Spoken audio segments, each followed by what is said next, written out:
Hello అండి, welcome to my channel it's all veg. ఇవాళ నేను మీతో ఒక simple, easy, quick and healthy recipe share చేయబోతున్నాను. అదే తోటకూర వడియాల కూర. దీన్ని ఎలా తయారు చేసుకోవాలో, దీనికి కావాల్సిన పదార్థాలు ఏంటో చూద్దాం. తోటకూర, నేను ఒక పెద్ద కట్ట తోటకూర తీసుకున్నానండి. దీనితో పాటు వేయించుకున్న గుమ్మడికాయ వడియాలు, ఊర్న మిరపకాయలు, వీటిని చల్ల మిరపకాయలు, మజ్జిగ మిరపకాయలు అని కూడా అంటారు, శనగపప్పు, ఆవాలు, మినప్పప్పు, జీలకర్ర, అలాగే ఉప్పు. ఇప్పుడు మనం ఈ తోటకూర కూరని ఎలా చేసుకోవాలో చూద్దాం. ముందుగా ఒక బాణలిలో శనగపప్పు, మినప్పప్పు, ఆవాలు, జీలకర్ర వేసుకొని వేగనిద్దాం.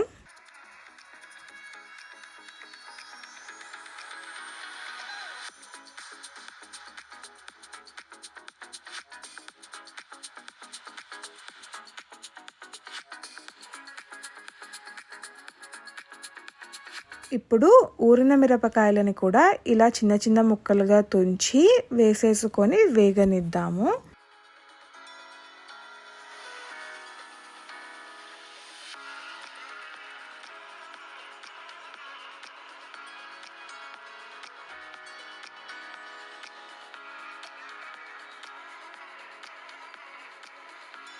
ఊరిన మిరపకాయలు కాస్త వేగిన తర్వాత తోటకూరని ఇలా సన్నగా కట్ చేసి వేసుకుంటున్నాను. కూరని ఇలా చేసుకోవడం వల్ల మనం ఆకు ఎక్కువ తినగలుగుతాము. ఈ ఊరిన మిరపకాయలు, వడియాలు ఆ క్రంచ్ ఇస్తాయి కాబట్టి చాలా బాగుంటుంది. ఇప్పుడు పసుపు, ఉప్పు వేసి ఒకసారి కలిపేసి మూత పెట్టుకొని ఒక 5 నిమిషాలు మగ్గనిద్దాము కూరని.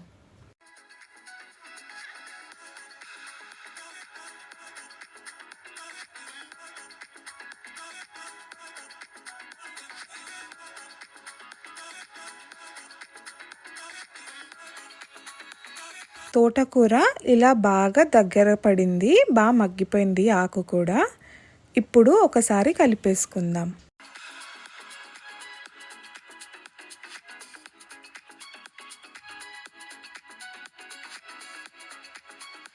ఇప్పుడు మనం ముందుగా వేయించి పెట్టుకున్న గుమ్మడికాయ వడియాలని చిన్న చిన్న ముక్కలుగా తుంచుకొని వేసుకుందాం.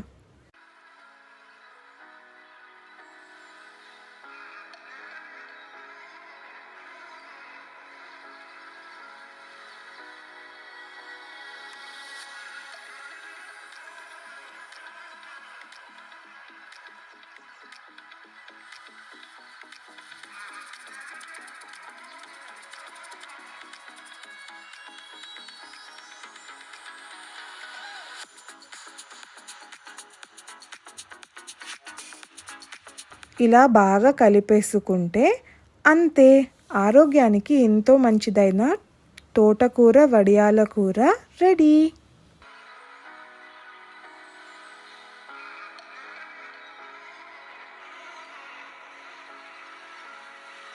వేడివేడి అన్నంలోకి నెయ్యి వేసుకొని ఈ కూర కలుపుకొని తింటే చాలా బాగుంటుందండి.